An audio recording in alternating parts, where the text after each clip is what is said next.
आखिर साहिबा और अंगद के बीच हमेशा नजदीकियां बढ़ते बढ़ते क्यों फिर दूरी आ जाती है? क्योंकि साहिबा को अंगद ने खूब सपोर्ट किया अपने आगे की पढ़ाई आर्ट्स कॉलेज से करने के लिए, और उतना ही नहीं, अपने किए पर पछतावा भी हुआ अंगद को, और साहिबा के पापा को एक ज्वेलरी बनाने की दुकान भी खोल कर देता है और ब्राड ज्वेलर्स की सारी डिजाइन्स बनाने की कॉन्ट्रैक्ट देता है अजीत को, जिसे साहिबा के परिवार वाले फूले नहीं समाते और अंगद की नेक दिल पर प्यार आता है। पर दारजी को साहिबा का पढ़ाई करने जाने का फैसला बिल्कुल भी पसंद नहीं है, और खास करके जब उनके घर पर उनके सबसे पुराने क्लाइंट्स कनाडा से आने वाले होते हैं और साहिबा को अल्टीमेटम दिया जाता है कि वो टाइम पर घर आ जाए ताकि मेहमानों का स्वागत वो पूरी तरह से निभा पाए बड़ी बहू होने के नाते।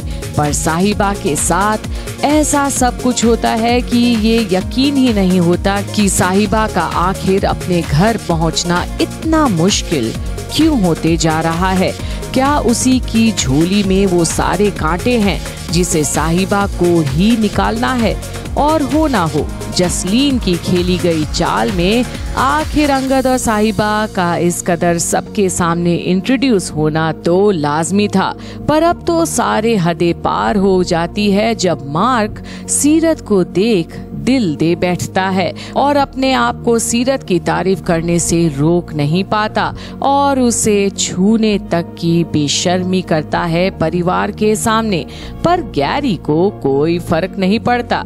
फर्क पड़ता है अंगद को, जिसे सीरत के साथ बदतमीजी की हुई बर्दाश्त नहीं होती, और अंगद उठा देता है हाथ सबके सामने मार्क पर। और बस सीरत को तो अंगद में वो मसीहा दिखता है जिसने उसे बचाया सबके सामने, और जा मिलती है अंगद से गले और हक कर लेती है उसको, और अब तक की सारी दोष के निशाने पर होती है सिर्फ और सिर्फ साहिबा। तो क्या यही है साहिबा और अंगद की पहचान कि जब भी हो बस दोनों के बीच गलत फहमियां ही पनपती रहती है, और अब साहिबा का पक्ष लेने का ये अंजाम होता है कि दारजी और अंगद के बीच भी अब दरार पैदा हो जाती है, और अब जसलीन को यही मौका सही लगता है अपने बेटे गैरी की मलाई खाने की समय आ गई है बोल के।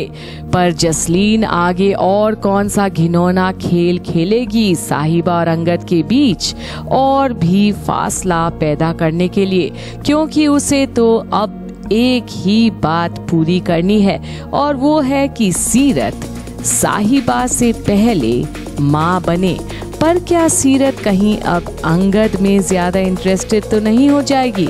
आखिर ख्याल जो रखता है इतना उसका। तो देखना बाकी है कि आगे आने वाले मोड़ में तेरी मेरी डोरिया में आखिर